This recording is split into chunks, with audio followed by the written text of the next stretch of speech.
Salut la compagnie, c'est Jules Melon et aujourd'hui dans un pro ciné-critique, retour dans le passé une nouvelle fois avec un film culte, en ce qui me concerne, Les Aventures de Rabbi Jacob, sorti en 1973, réalisé par Gérard Rory et avec Louis de Funès dans le rôle principal évidemment.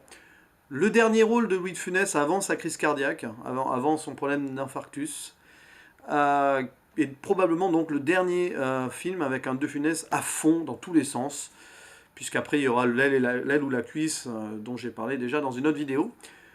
Et c'est d'ailleurs assez étonnant de voir un Louis de Funès totalement à fond, corps et âme dans ce film, jusqu'à réaliser une chorégraphie incroyable sur une danse juive, la fameuse danse de Rabbi Jacob.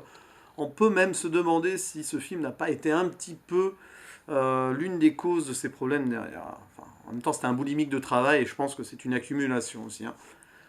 Et du coup, quelle est l'histoire de Rabbi Jacob? Alors, si vous l'avez pas vu, les aventures de Rabbi Jacob, faisons quand même un petit pitch simple, même si c'est très difficile de résumer simplement ce film.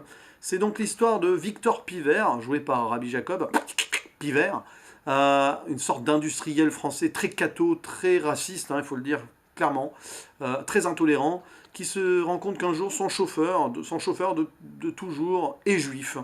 Voilà. Vous êtes juif, Salomon! Bref, on se souvient aussi de cette réplique improbable.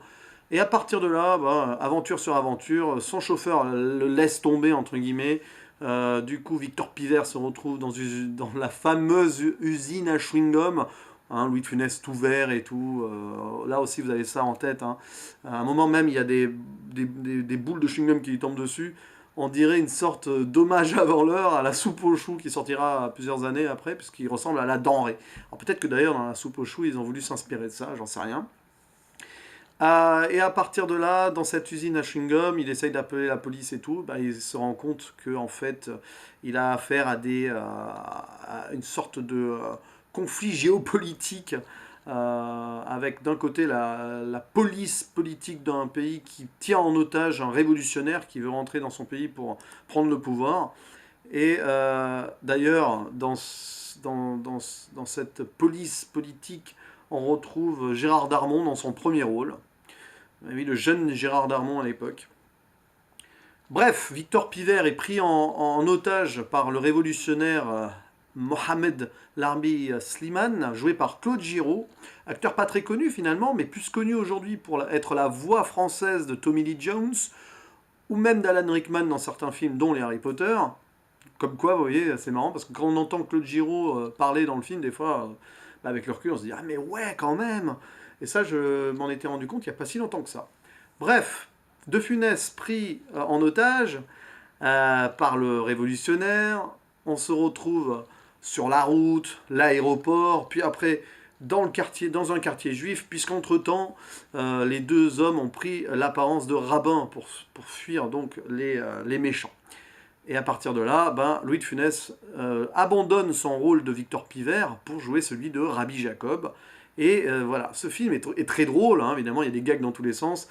Louis de Funès est incroyable dans cette mise en abîme du raciste jouant un juif, et qui peu à peu s'ouvre en fait et devient plus tolérant. Ce film est un hymne à la tolérance, et un film humaniste donc, où plus on avance dans l'intrigue, et plus le Victor Pivert raciste devient beaucoup plus ouvert aux choses. C'est quand même sympa, d'autant plus que ça va loin avec un moment une poignée de main entre le révolutionnaire arabe et Salomon le juif, avec un gros plan dessus pour montrer que oui, la paix entre un juif et un arabe est possible, d'autant plus que ce sont de lointains cousins, au final.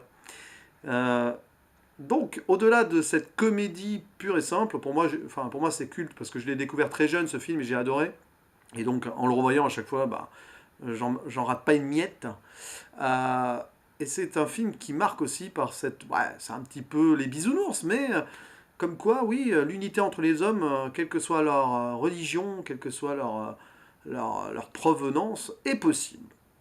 Rajoutez à cela une ribambelle de personnages secondaires hilarants, que ce soit la famille Schmoll, bon, un peu cliché évidemment, mais tous campés par des acteurs juifs, donc c'est pas non plus fait n'importe comment.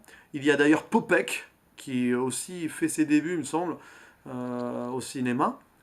Il y a aussi les policiers français, avec l'inspecteur, le commissaire divisionnaire, totalement incapable et à la ramasse, qui rate tout ce qu'il tente, puisque en gros, il confond tout le monde, en même temps c'est du quiproquo à gogo là-dedans. Un commissaire joué par Claude Pieplu, un Claude Pieplu exceptionnel là-dedans. Il a ce rôle d'idiot sûr de lui, c'est assez drôle quand même, franchement, etc. Il y a aussi Miu Miu qui fait ses débuts, puisqu'elle joue la fille de Victor Pivert, puisqu'il y a aussi cette intrigue familiale. Victor Pivert était attendu au mariage de sa fille, alors il y a son épouse, qui est jalouse comme tout. Enfin, vous voyez, il y a plein de gags, plein de trucs, plein de quiproquos qui s'entremêlent. C'est ça la vraie comédie. C'est du Gérard Horry pur jus. Et pour moi, en tout cas, c'est mon film préféré avec De Funès, c'est certain. Même s'il y en a d'autres que j'aime beaucoup aussi. Si je dois en retenir un aujourd'hui, c'est celui-ci. C'est pas forcément celui qui a été le plus apprécié d'ailleurs de la critique, mais pour moi, c'est le top. Voilà, donc si vous l'avez pas vu, mais rattrapez ça, hein. C'est quand même un grand pan du cinéma comique français. Puis c'est le dernier film où on voit De Funès s'agiter dans tous les sens. Voilà, donc il y a quelque chose aussi qui touche le cœur, hein. Bon, sans mauvais jeu de mots.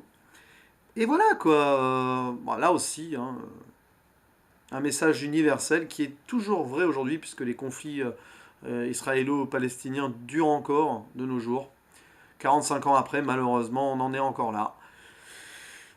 Voilà, ça fait réfléchir tout de même. Après tout, nous sommes peu de choses et l'humanité avant tout, ça serait quand même pas une mauvaise idée, non? Voilà, je crois que je peux me présenter à une élection de Miss France là, hein. Paix sur vos couches et à la prochaine. Ciao.